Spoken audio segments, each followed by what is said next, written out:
Chapter 1. A New Mission. Jack opened his eyes. It was a stormy night. The rain tapped hard on his window pane. "Do you hear what the rain is saying?" said a voice. Jack turned on his lamp. Annie stood in his doorway. She wore her rain poncho over her pajamas and held a flashlight. "It's saying, 'Come now,'" she said. "You're nuts," said Jack. "Listen, just listen," said Annie. Jack listened. The rain did seem to be tapping out, "Come now, come now." "We have to go to the treehouse," said Annie. "Something important is about to happen." "Now?" said Jack. Jack didn't want to leave his warm, cozy room. But he had a feeling Annie was right. Something important was about to happen. "You coming?" she said. Yeah, he said. He climbed out of bed. "Just put on your rain poncho," said Annie. Jack threw his rain poncho over his pajamas. He pulled on his sneakers and grabbed his backpack. "Don't forget your master librarian card," said Annie. "I have mine with me." Jack put the card with the glowing letters M.L. on it into his backpack. "I'm ready," he said. Jack and Annie went quietly down the stairs. Then they slipped out the door into the chilly, damp night. The storm had eased up. Rain fell gently as they ran up the street. The wet ground glistened in the beam of the flashlight. They headed into the Frog Creek woods. Wind blew through the trees, shaking water to the ground. Jack shivered. He wiped raindrops off his glasses. "Brr," said Annie. "I'm cold." "Me too," said Jack. As they kept walking, Annie pointed the flashlight up into the trees. "There it is," she said. Her light had found the treehouse. "Morgan," Jack called. There was no answer. "I wonder what's wrong," said Annie. "I was sure she'd be here." "Let's go up and see," said Jack. Annie grabbed the rope ladder and started climbing.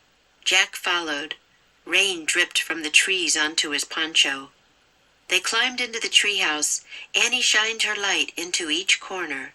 The first 3 corners were empty. Then the flashlight beam hit the 4th. Jack and Annie gasped with surprise. Sitting in the corner was a small dog.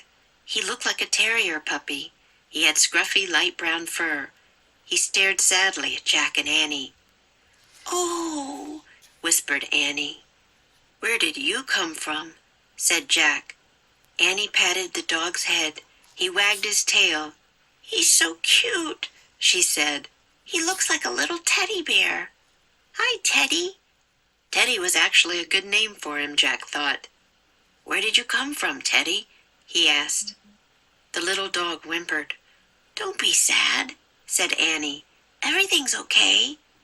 "How did he get up here?" Jack asked. "I don't know, but I bet Morgan had something to do with it," said Annie. Jack's gaze fell on a piece of paper lying on the floor. "I think you're right," he said. He picked up the paper. On it was fancy writing that said, "This little dog is under a spell and needs your help. To free him, you must be given 4 special things. A gift from a ship lost at sea, a gift from the prairie blue, a gift from a forest far away, a gift from a kangaroo. Be wise, be brave, be careful. Morgan. P.S. Your Master Librarian cards won't help on this mission. Just be yourselves and all will be well." "What kind of spell do you think Teddy is under?" said Annie. "Who knows?" said Jack. "Poor thing," said Annie. She patted the dog's head. He licked her hand. "It looks like we have to take 4 trips," said Jack. Teddy trotted over to a book. He pushed it with his nose. "Look," said Annie. "I bet that will take us on the first trip." She picked up the book that the little dog had chosen. "Good job, Teddy," she said. The title of the book was The Unsinkable Ship. "Well, at least that's good," said Jack. "The ship won't sink even if it is lost." "Ready, Teddy?" asked Annie. "Arf, arf," he answered. Jack pointed at the cover of the book. "I wish we could go there," he said. The wind started to blow. The treehouse started to spin. It spun faster and faster. Then everything was still. Absolutely still. Magic Treehouse Book 17 Tonight on the Titanic Chapter 1.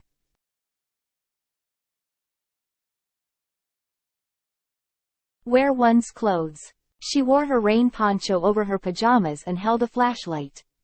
Be about to happen. Something important is about to happen. Have a feeling. He had a feeling Annie was right. Throw one's clothes. Jack threw his rain poncho over his pajamas. Pull on. He pulled on his sneakers and grabbed his backpack. Ease up. The storm had eased up. Fall on something. Jack's gaze fell on a piece of paper lying on the floor. Just be oneself. Just be yourselves and all will be well. Practice makes perfect.